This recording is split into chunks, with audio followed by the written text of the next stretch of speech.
My dear students, 2024-এ তোমরা যারা উচ্চ মাধ্যমিক পরীক্ষা দিতে যাচ্ছ তাদের জন্য আমি এবিটি টেস্ট পেপার থেকে ইংরেজি সাবজেক্ট নিয়ে আলোচনা করছি।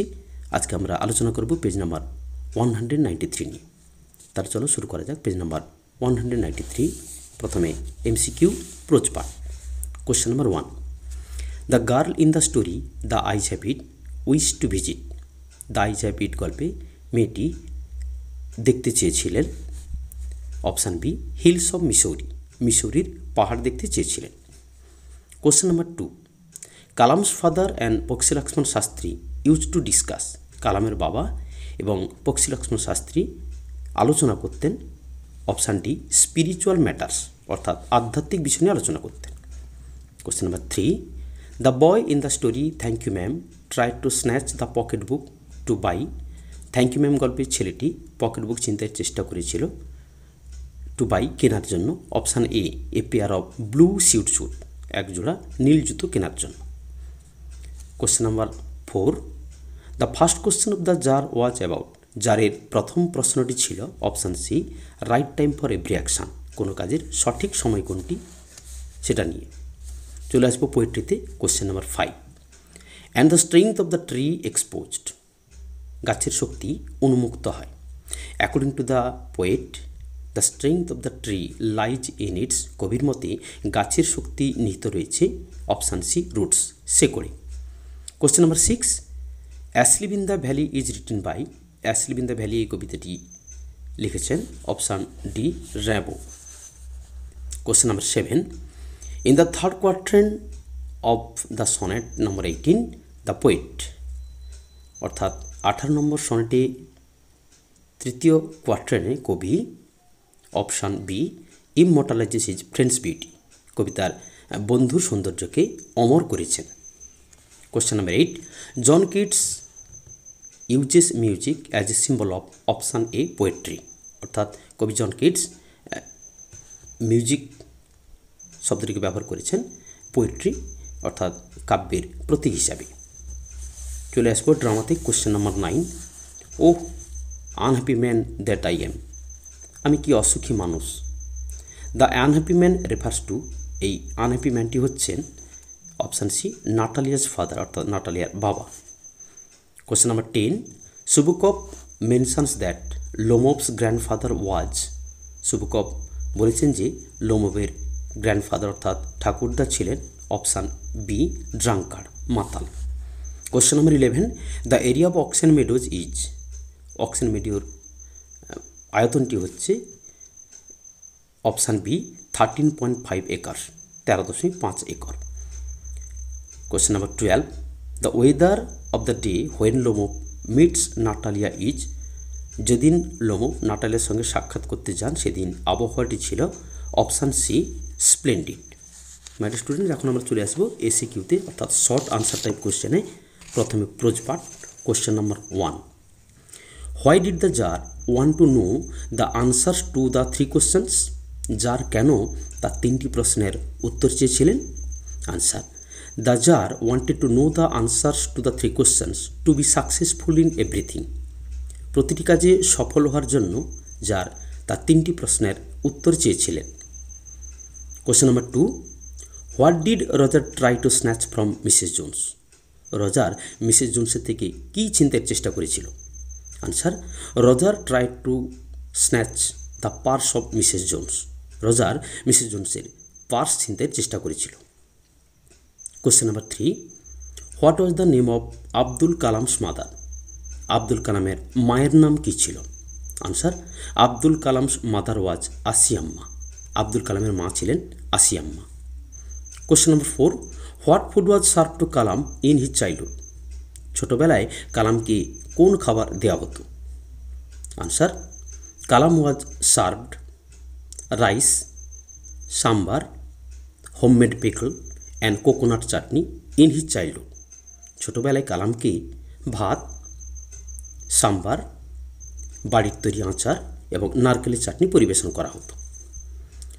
Question number 5, when are the hills covered with wild dahlias. কখন পাহাড়গুলো বুনো ডালিয়া ফুলে পরিপূর্ণ থাকে। Answer, the hills are covered with wild dahlias in October? অর্থাৎ পাহাড় বুনো ডালিয়া ফুলে পরিপূর্ণ থাকে অক্টোবর মাসে। Question number 6, what food was offered to Roger as dinner by Mrs Jones? Mrs Jones রজারকে ডিনারে কি কি খাবার পরিবেশন করেছিলেন? Answer, Mrs Jones offered Roger ham, lima beans, cocoa and a piece of cake as dinner. অর্থাৎ Mrs Jones রজারকে ham অর্থাৎ শূকরের মাংস, লিমা বিনস, কোকো এবং এক টুকরো কেক ডিনার হিসেবে পরিবেশন করেছিলেন। Question number 7, where did the czar fall asleep? Czar কোথায় ঘুমিয়ে পড়েছিলেন? Answer, the czar fell asleep on the threshold of the hermit's hut. Czar সাধুর কুঁড়ে ঘরের দরজার কাছে ঘুমিয়ে পড়েছিলেন। Question number 8, where was the narrator of the story the eyes have it going? The eyes have it এই গল্পের কাহিনীকার কোথায় যাচ্ছেন? Answer, the narrator was going to Mussoorie via দেরা। Narrator Mussoorie যাচ্ছেন দেরা হয়ে। এখন চলে আসবো পোয়েট্রিতে। Question number 9, what is to be done with the root in the poem on killing a tree?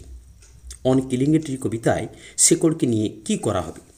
Answer, the root of a tree is to be exposed to the sun and air for scorching, choking, browning, hardening, twisting and withering. গাছের শিকড়কে রোদ্দুর ও হাওয়ায় উন্মুক্ত করা হয় যাতে সেটি ঝলসে, শ্বাসরুদ্ধ হয়ে, বাদামি হয়ে, শক্ত হয়ে, দুমড়ে মুচড়ে যায় এবং শুকিয়ে যায়। Question number 10, what is the theme of the poem asleep in the valley? Asleep in the valley এই কবিতাটির বিষয়বস্তু কী? Answer, the theme of the poem asleep in the valley is the pity of war. Asleep in the valley কবিতাটির মূল বিষয়বস্তু হল যুদ্ধের ভয়াবহতা। Question number 11, what is meant by the expression the eye of heaven? স্বর্গের চোখ বা আকাশের চোখ বলতে কী বোঝানো হচ্ছে? Answer, the eye of haven refers to the sun. এখানে স্বর্গের চোখ বা আকাশের চোখ বলতে সূর্যকে বোঝানো হচ্ছে। Question number 12, where does the grasshopper take rest? ঘাসফড়িং কোথায় বিশ্রাম নেয়? Answer, the grasshopper takes rest beneath some pleasant weed. মনোরম আগাছার নিচে ঘাসফড়িং বিশ্রাম নেয়। Question number 13, what will give life to the poet's friend? কোন জিনিসটি কবির বন্ধুকে জীবন দান করবে? Answer, the poem or the sonnet written by the poet will give life to his friend. কবির লেখা কবিতা বা সনেটটি কবির বন্ধুকে জীবন দান করবে। Question number 14, how does Rimbaud describe the stream? কবি র্যাবো কীভাবে নদীটিকে বর্ণনা করেছেন? Answer, Rimbaud describes the stream as the long strand of silver on the bright grass. কবি র্যাবো নদীকে উজ্জ্বল ঘাসের উপরে রূপলি ফিতে হিসেবে বর্ণনা করেছেন। Question number 15, what does the phrase earth cave refer to? Earth cave বা মৃত্তিকা ঘর বলতে কী বোঝানো হচ্ছে? Answer, the earth cave refers to the hollow opening or cavity which is created inside the earth after the uprooting of a tree. Earth cave বা মৃত্তিকা ঘর বলতে ফাঁকা জায়গা বা গর্তকে বোঝানো হচ্ছে যেটি মাটির মধ্যে সৃষ্টি হয় একটি গাছকে উপড়ে নেওয়ার পরে। Question number 16, what does Keats celebrate in the poetry of earth? The poetry of earth এই কবিতায় কবি কোন জিনিসটিকে সেলিব্রেট করছেন? Answer, Keats celebrates the music of nature in the poetry of earth. কবি দ্য পোয়েট্রি অফ আর্থ এই কবিতায় প্রকৃতির সুরকে সেলিব্রেট করছেন। মাই ডিয়ার স্টুডেন্টস, এখন আমরা চলে আসবো পেজ নাম্বার 195 গ্রামার পোর্শানে। Question number 4, A do as directed. চলে আসবো কোশ্চেন নাম্বার 1-এ, then I made a mistake turn into a complex sentence. এটিকে কমপ্লেক্স সেন্টেন্সে ট্রান্সফর্ম করতে হবে। Answer, then what I made was a mistake. Question number 2, there is nothing to argue about. Rewrite using the noun form of argue. Argue এই ওয়ার্ডটির noun form ব্যবহার করে সেন্টেন্সটি লিখতে হবে। Answer, there is nothing for an argument. এখানে আর্গুর noun form হচ্ছে argument. Question number 3, she said oh how lucky you are. Narration change করতে হবে। Answer, she exclaimed with wonder that he was very lucky. এখানে he বলতে ন্যারেটারকে বোঝানো হচ্ছে। Question number 4, I did not know anyone else was here. Voice change করতে হবে।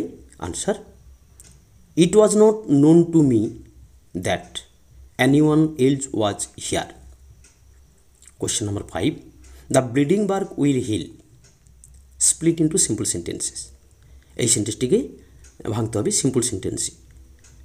Answer, the bark is bleeding, পর sentence it will heal. Question number 6, I have come to you, I want to ask you to answer 3 questions. Join into a single sentence. এটাকে single সেন্টেন্সে transform করতে হবে। Answer, I have come to you to ask you to answer 3 questions. এখন চলে আসবো 4-এর বিতে, article preposition. The hermit lived in a wood which he never quitted and he received none but common folk. So the tsar put on simple clothes and before reaching the hermit's cell, dismounted from his horse and leaving his bodyguard behind, went on alone. আসবো 4-এর শীতে। এখানে error correction করতে হবে। I wish I was going to Missouri. এখানে ওয়াজ এই ওয়ার্ডটি আমরা replace করব war দিয়ে, অর্থাৎ সেন্টেন্সটি হচ্ছে I wish I were going to Missouri. My dear students, আজ আমরা পেজ নাম্বার 193 নিয়ে আলোচনা করলাম। আগের মতোই এমসিকিউ, এসিকিউ এবং গ্রামার পোর্শন নিয়ে। পরের ক্লাসে আমরা পরবর্তী পেজ নিয়ে আলোচনা করব। তোমরা সকলে সুস্থ থেকো, ভালো থেকো। Thank you very much.